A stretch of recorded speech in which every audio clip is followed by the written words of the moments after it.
윤석열 검찰총장 측이 내일로 예정된 법무부 징계위원회 심의기일을 형사소송법에 따라 다시 미뤄달라고 요청했습니다. 하지만 법무부는 법률적으로 문제가 없다는 입장이어서 내일로 예정된 징계위는 그대로 진행될 것으로 보입니다. 취재기자 연결하겠습니다. 박석영 기자. 네, 대검찰청입니다. 예. 윤 총장 측이 징계위 심의기일을 다시 미뤄달라 이렇게 요청을 했는데 법무부가 받아들이지 않았습니다. 그럼 내일 예정대로 진행될 가능성이 큰 겁니까? 네, 법무부는 예정대로 내일 징계위를 진행할 것으로 보입니다. 윤 총장 측 대리인인 이완규 변호사는 오늘 오전 법무부에 징계위 기일 재지정 신청서를 냈습니다. 검사 징계법을 보면 서류 송달이나 기일 지정 등에 대해 형사소송법 규정을 준용하게 돼 있습니다. 형사소송법상 첫 공판 기일은 소환장 송달 이후 5일이 넘는 유예 기간을 둬야 하는데요. 내일 열릴 징계위 심의 기일에 대한 통지서가 어제 도착한 만큼 충분한 시간이 확보되지 않았다는 겁니다. 이에 따라 이 변호사는 법무부가 어제로 예정됐던 징계위를 내일로 미루면서 형사소송법을 위반했다고 지적했습니다. 하지만 법무부 측은 문제가 없다는 입장입니다. 첫 기일로 예정됐던 어제로부터 5일 전에 이미 징계 청구서와 기일 통지가 됐기 때문에 이후 윤 총장 측 요청에 따라 일정을 연기한 데 대해서는 추가로 규정을 새롭게 적용할 필요가 없다고 설명했습니다. 앞서 윤 총장 측은 이미 어제 열릴 예정이던 징계위원회를 미뤄달라고 한 차례 요청했는데요. 당시 법무부는 방어권 보장을 위해 윤 총장 측 요청을 받아들이겠다며 징계위를 내일로 연기했습니다. 윤 총장 측은 또 법무부에 감찰 기록과 함께 징계 청구 결재 문서, 징계위원 정보 공개를 요구했는데요. 법무부는 징계 청구 결재 문서와 위원 명단 정보 공개는 거부하고 감찰 기록 사본만 오늘 전달하기로 했습니다. 이 때문에 윤 총장 측은 징계위원 명단 정보 공개 불가에 대한 이의 신청서도 낼 계획입니다.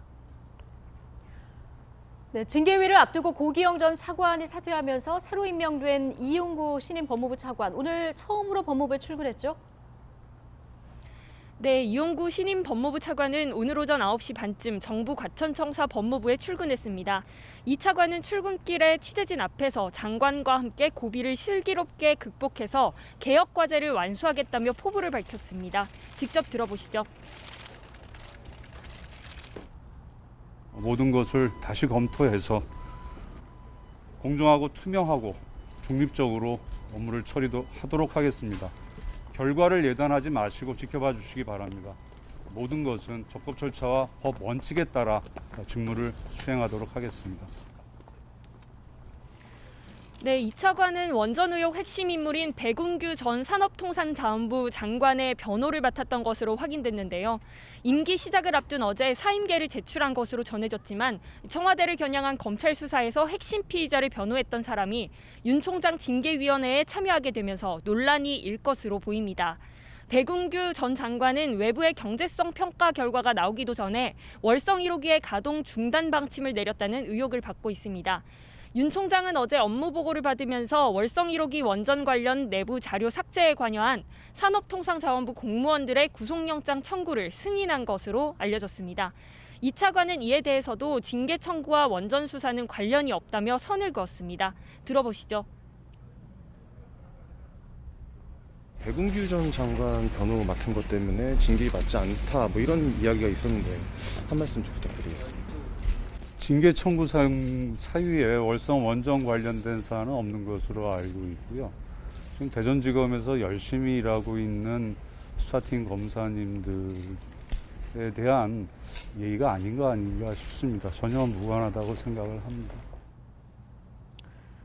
네, 앞서 감찰위원회와 행정법원, 징계 과정이나 업무 배제 조치가 부당하다면서 윤 총장 측에 손을 들어줬는데요. 추미애 장관은 지금까지 행보를 계속 이어가겠다는 입장을 오늘 SNS에 밝혔다고요? 네, 추미애 법무부 장관은 오늘 아침 자신의 SNS에 글을 올려 검찰개혁의 소임을 멈출 수 없다며 흔들림 없이 전진하겠다고 말했습니다. 추 장관은 정치 세력화된 검찰이 민주적 통제마저 무력화시켜 살떨리는 무서움을 느끼지만 이를 혁파하지 못한다면 검찰개혁은 공연불이 될 것이라고 강조했습니다. 이어 검찰이 특수한 카르텔을 만들어 거대한 산성을 구축했고 누구도 건드리지 못하는 무서운 집단이 됐다면서 전직 대통령과 전직 총리, 전직 장관도 가혹한 수사 활극에 희생됐다고 주장했습니다. 그러면서 이제는 인권을 수호하는 검찰로 돌려놓겠다며 편파적으로 자행했던 검찰권 행사를 차별 없이 행하는 검찰로 돌려놓겠다는 뜻을 밝혔습니다. 특히 그것이 동해 낙산사에서 고 노무현 대통령 영전에 올린 간절한 기도이자 마음이라고 덧붙였습니다. 지금까지 대검찰청에서 YTN 박서경입니다.